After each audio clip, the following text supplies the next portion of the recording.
So students, welcome back to our channel Keshwam Pathshala. This is Aditya Mishra. In previous lecture, we were discussing about purchase book, sales book, purchase return book and sales return book. Now we are going to start with examples of that only. तो अगला example है purchase return book का। तो purchase return book में क्या होता है? Purchase return book में हम उस ट्रांजैक्शन की एंट्री करते हैं जो हम परचेज किए रहते हैं, उसका रिटर्न करते हैं। सपोज हमने परचेज किया हुआ है, ठीक है, हमने पेन खरीदा है, पेन अगर 1000 पीस खरीदे हैं, ठीक है, और इसमें से 100 पीसेस डिफेक्टिव गुड्स हैं, तो 100 पीस की हम लोग रिटर्न करेंगे। 100 पीस को, वो जो 100 पीस डिफेक्टिव गुड है उसको रिटर्न करेंगे। उसकी एंट्री हम लोग परचेज रिटर्न बुक में करते हैं, ठीक है। ये ऑलरेडी आपको, ये कॉन्सेप्ट आपको ऑलरेडी क्लियर है, ठीक है। तो देख लेते हैं इसका एग्जाम्पल कैसा है। डेट दिया है, डेट में जो ईयर दिया है वो है 2018, ठीक है। डेट क्या है? 3 अगस्त, ठीक है। 3 अगस्त को क्या ट्रांजैक्शन है देखते हैं। Return goods purchase from MNC limited company.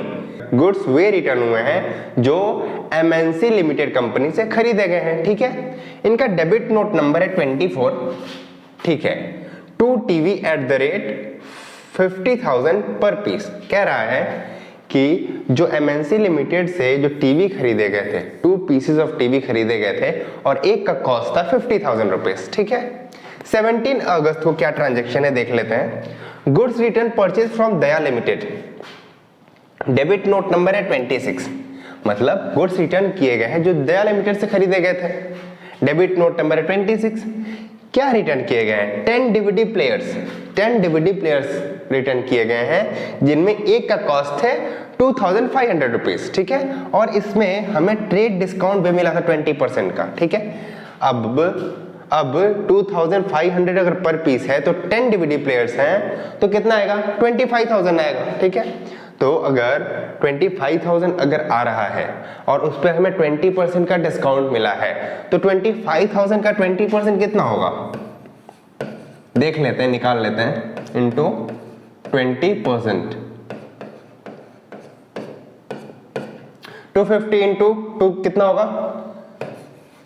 500 और एक 0 5,000 का डिस्काउंट मिला है, ठीक है। तो टोटल इसकी ट्रांजैक्शन कितने की रही होगी? इसकी ट्रांजैक्शन रही होगी 20,000 रुपीज की। क्लियर है? ठीक है। तो नेक्स्ट ट्रांजैक्शन है 2018 में 30 अगस्त का। Return goods purchase from x limited. Goods return किए गए हैं, ठीक है, जो एक्स लिमिटेड से खरीदा गया था, ठीक है। डेबिट नोट है 28, ठीक है। 5 रेफ्रिजरेटर रिटर्न किए गए हैं। टोटल आया है उसका 5 रेफ्रिजरेटर का 60,000 और ट्रेड डिस्काउंट कितना मिला था? 10% का। तो 60,000 का 10% कितना होगा? 6,000 हो जाएगा, ठीक है। 6,000 हो जाएगा 60,000 का 10%, ठीक है। तो अगर 60,000 का 5 रेफ्रिजरेटर है तो 1 रेफ्रिजरेटर की कॉस्ट 12,000 आएगी। 1 रेफ्रिजरेटर की कॉस्ट मतलब 12,000 ईच, 12,000 की एक आएगी। इतना क्लियर है? अब इसकी परचेज रिटर्न बुक में पोस्टिंग कैसे करेंगे, एंट्री कैसे करेंगे वो देख लेते हैं। देखिए यहां पर डेट दिया है 3 अगस्त का। डेबिट नोट नंबर था 24 फर्स्ट ट्रांजैक्शन का, ठीक है। एमएनसी लिमिटेड से गुड्स खरीदा गया था, ठीक है। कितने का खरीदा गया था? 1 लाख रुपीस का खरीदा गया था। कैसे?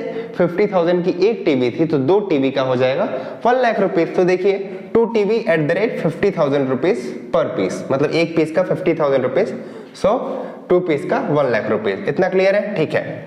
17 अगस्त को, डेट है 17 अगस्त, डेबिट नोट नंबर है 26, दया लिमिटेड से खरीदा गया था, वो रिटर्न हुआ है, ठीक है। तो दया लिमिटेड से क्या खरीदा गया था? डीवीडी प्लेयर्स खरीदे गए थे। 10 डीवीडी प्लेयर्स रिटर्न हुए हैं, ठीक है। तो अगर एक का कॉस्ट हो गया 2500 तो 10 का कॉस्ट हो गया 25,000, ठीक है। तो 25,000 का 20% मैंने आपको पीछे दिखा दिया था 5,000 होगा। तो 25,000 में से 5,000 माइनस हो जाएगा तो अपना अमाउंट आ जाएगा 20,000 का। तो जो दया लिमिटेड से सामान खरीदा गया था वो हमने खरीदा था 20,000 रुपीज में। उसने हमें 5,000 का डिस्काउंट दिया था, ठीक है। मतलब टोटल अमाउंट था 25,000 का और 5,000 का उसने डिस्काउंट दे दिया, इसलिए जो अपना अमाउंट बचा वो 20,000 का बचा। ठीक है, 30 अगस्त डेट है। ठीक है, 30 अगस्त को क्या ट्रांजेक्शन हुई थी देख लेते हैं। डेबिट नोट नंबर है 28, एक्स लिमिटेड से सामान खरीदा गया था जो रिटर्न हुआ है। क्या खरीदा गया था? 5 रेफ्रिजरेटर खरीदे गए थे। एक रेफ्रिजरेटर की कॉस्ट 12,000 थी, तो 5 की हो गई 60,000। ठीक है, 60,000 पे 10% लेस करना था। क्यों करना था? क्योंकि वो ट्रेड डिस्काउंट था, टीडी ट्रेड डिस्काउंट था। तो 60,000 का 10% कितना होगा? 6,000। ठीक है, तो 60,000 में से 6,000 माइनस करेंगे तो अपना अमाउंट आ जाएगा 54,000। ठीक है, इसको टोटल कर लेते हैं, कितना आएगा? 1 लाख प्लस 20,000 प्लस 54,000 कितना आएगा? 1,74,000। ठीक है, इतना क्लियर है। अब इसकी पोस्टिंग लेजर में कैसे होती है वो देखते हैं।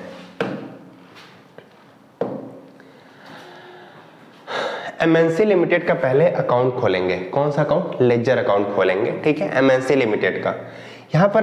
यहां पर अब देखेंगे कि 3 अगस्त का डेट पड़ा हुआ है। ठीक है, मतलब जो एमएनसी लिमिटेड से रिलेटेड जो ट्रांजैक्शन थे वो 3 अगस्त को हुए थे। ये 3 अगस्त की एंट्री है, ये कैसी है? मतलब बेसिकली हमने कुछ खरीदा था सामान, किससे? एमएनसी लिमिटेड से। वो 3 अगस्त को हम लोग रिटर्न कर रहे हैं। ठीक है, परचेज रिटर्न हो रहा है, तो इसकी एंट्री कैसे होगी खुद सोचिए आप। अगर परचेज रिटर्न हो रहा है तो हमने जो परचेज किया था वो हम रिटर्न कर रहे हैं, एक्सपेंस कम कर रहे हैं। अगर एक्सपेंस कम होता है, एसेट या एक्सपेंस अगर कम होता है तो उसको क्या करना पड़ता है? एसेट और एक्सपेंस कम करते हैं तो उसको क्रेडिट करना पड़ता है। ठीक है, अच्छा, लेकिन अगर हम लोग एक्सपेंस कम कर रहे हैं, ठीक है, उसको क्रेडिट कर रहे हैं, ठीक है, लेकिन अब आप खुद सोचिए कि हमारे पास आया क्या है। मान लीजिए गुड्स तो हमने रिटर्न कर दिया, तो उसके बदले में जो पैसे थे वो दिए ना, उसने देंगे ना वो। मतलब अगर वो फ्यूचर में हमें पैसे देंगे तो हमारे डेटर हो जाएंगे वो। अगर वो हमारे डेटर हो जा रहे हैं, हमें फ्यूचर में वो पैसे देंगे, हमारे डेटर हो जा रहे हैं, तो हमारा एसेट बढ़ रहा है। एसेट बढ़ता है तो उसको डेबिट करते हैं। तो जो पैसे देंगे, जैसे एमएनसी लिमिटेड से हमने सामान खरीदा था, तो एमएनसी लिमिटेड को हमने अगर सामान रिटर्न कर दिया है तो जो पैसे हमने उसको दिए थे उस पैसे वो रिटर्न करेगा ना, वो हमारा डेटर हो गया ना। जितने का अमाउंट था, जितने के अमाउंट का हमने रिटर्न किया है, वो उतने ही अमाउंट से एमएनसी लिमिटेड डेटर हो गया। ठीक है, तो अगर उतने अमाउंट से वो डेटर हो गया है, उसको हम लोग डेबिट कर रहे हैं, एसेट बढ़ रहा है, डेटर बढ़ रहा है, तो इसलिए इसको डेबिट करना पड़ेगा, एमएनसी लिमिटेड को डेबिट करना पड़ेगा। क्रेडिट क्या करेंगे? परचेज रिटर्न को क्रेडिट करेंगे, क्योंकि परचेज कम हो रहा है। परचेज हम लोग रिटर्न कर रहे हैं तो परचेज कम हो रहा है, एक्सपेंस कम हो रहा है, एक्सपेंस कम होता है तो क्रेडिट करते हैं। तो MNC limited account debit to purchase return account. तो एमएनसी लिमिटेड के अकाउंट में डेबिट साइड में हम लोग परचेज रिटर्न लिखेंगे और परचेज रिटर्न के क्रेडिट साइड में हम लोग एमएनसी लिमिटेड लिखेंगे। क्लियर है? तो एमएनसी की डेबिट में पहले परचेज रिटर्न देख लेते हैं। देखिए, एमएनसी के डेबिट साइड में 3 अगस्त का डेट पड़ा है और परचेज रिटर्न किया गया है। परचेज रिटर्न की एंट्री हुई है बेसिकली। और कितने का ट्रांजैक्शन था 3 अगस्त का? 1 लाख रुपीस का। क्लियर है? चलिए, सेकेंड एंट्री जो थी वो क्या थी? दया लिमिटेड की वो एंट्री थी। जो सेकेंड एंट्री थी वो दया लिमिटेड की एंट्री थी। ठीक है, ये डेट क्या था? 17 अगस्त। तो देखिए, 17 अगस्त को परचेज रिटर्न हुआ है 20,000 रुपीज के लिए। खुद सोचिए, दया लिमिटेड को हमने रिटर्न कर दिया है। क्या रिटर्न किया है? हमने जो गुड्स खरीदा था वो रिटर्न कर दिया। परचेज रिटर्न हुआ है, हमारा परचेज कम हो गया है, हमारा एक्सपेंस कम हो गया है। एक्सपेंस कम हुआ है तो क्या करेंगे? क्रेडिट करेंगे। परचेज रिटर्न क्रेडिट हो जाएगा। डेबिट क्या होगा? डेटर कौन हो रहा है? डेटर हमारा दया लिमिटेड जो कंपनी है वो डेटर हो रही है हमारी। कौन हो रहा है डेटर? दया लिमिटेड कंपनी हमारी डेटर हो रही है। तो इसलिए दया लिमिटेड का अकाउंट बनाएंगे, लेजर अकाउंट खोलेंगे। ठीक है, और 17 अगस्त में परचेज रिटर्न डाल के 20,000 की एंट्री कर देंगे। क्यों 20,000 की करेंगे? क्योंकि 17 अगस्त की जो ट्रांजैक्शन थी वो 20,000 रुपीज की थी। ठीक है, अगला है 30 अगस्त को। 30 अगस्त को एक्स लिमिटेड को रिटर्न हुए हैं गुड्स। तो एक्स लिमिटेड को अगर गुड्स रिटर्न हुए हैं तो एक्स लिमिटेड हमारा डेटर हो जाएगा। X limited account debit to purchase return account, तो एक्स लिमिटेड का हमने लेजर अकाउंट खोल दिया, ठीक है। डेट क्या है 30 अगस्त। X limited account debit to purchase return, X limited account के डेबिट में परचेज रिटर्न और परचेज रिटर्न के क्रेडिट में एक्स लिमिटेड। तो एक्स लिमिटेड के डेबिट में पहले परचेज रिटर्न देख लेते हैं। देखिए परचेज रिटर्न हुआ है कितने का 54,000 का, क्योंकि 30 अगस्त की जो ट्रांजेक्शन थी 54,000 के लिए थी, ठीक है। अब परचेज रिटर्न अकाउंट का हम लोग क्या खोलेंगे, लेजर खोलेंगे, ठीक है। अब सोचिए मैं बोल रहा हूं कि X limited account debit to purchase return, X limited के डेबिट में परचेज रिटर्न के क्रेडिट में एक्स लिमिटेड, तो परचेज रिटर्न के क्रेडिट साइड में एक्स लिमिटेड आना चाहिए था। देखिए तो अगर परचेज रिटर्न के क्रेडिट साइड में एक्स लिमिटेड का हमने एंट्री किया हुआ है, लेकिन कंबाइन एंट्री की हुई है, किसकी किसकी कंबाइन एंट्री है, एक्स लिमिटेड की कंबाइन एंट्री है, ठीक है।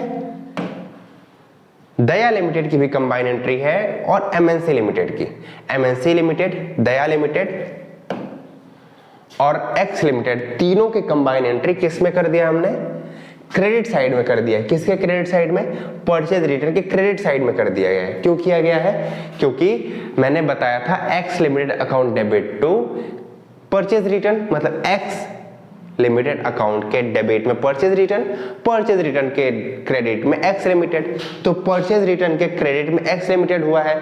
ऐसे ही दया लिमिटेड के लिए था, ऐसे ही एमएनसी लिमिटेड के लिए था। तो तीनों का अमाउंट हमने मर्ज किया और वो अमाउंट हमने यहां डाल दिया, जो अमाउंट आया था 1,74,000 का, ठीक है। यहां पर हम लोग डेट डाले 31 अगस्त की, क्योंकि हमने यहां पर जब टोटल किया था, देखिए यहाँ पर जब टोटल किया है तो यहाँ पर 31 अगस्त डाला है, ठीक है। 31 अगस्त को हमने टोटल करके हमने अपना हिसाब बनाया है। जो अमाउंट आया था 1,74,000 आया था, ठीक है। अब देखिए यहाँ पर भी जो अमाउंट है 1,74,000 है, ठीक है। डेटर्स, यहाँ पर जो नाम आएगा डेटर्स का आएगा। क्यों डेटर्स का आएगा, क्योंकि जो एक्स लिमिटेड है, एमएनसी लिमिटेड है, या फिर एक्स लिमिटेड हो गया, एमएनसी लिमिटेड हो गया, या फिर दया लिमिटेड है, ये जो तीनों है हमारे डेटर हो गए हैं। ये तीनों हमारे डेटर है ना, अरे एक्स लिमिटेड, दया लिमिटेड और एमएनसी लिमिटेड तीनों हमारे डेटर हैं, तो इसलिए यहाँ पर डेटर की बात हो रही है ना, तो यहाँ पर डेटर हो जाएगा, ठीक है। क्रेडिटर नहीं होगा, सन्ड्री डेटर्स होगा, ठीक है। Sundry debtors as per purchase return book, ठीक है। मतलब परचेज रिटर्न बुक के हिसाब से ये हमारे डेटर्स हैं। कौन, एक्स लिमिटेड, दया लिमिटेड और एमएनसी लिमिटेड, ये तीनों कंपनी हमारी डेटर हैं। कितने से डेटर हैं, 1,74,000 रुपीज से, ठीक है। ये कॉन्सेप्ट क्लियर है, ठीक है। अगला टॉपिक है सेल्स रिटर्न।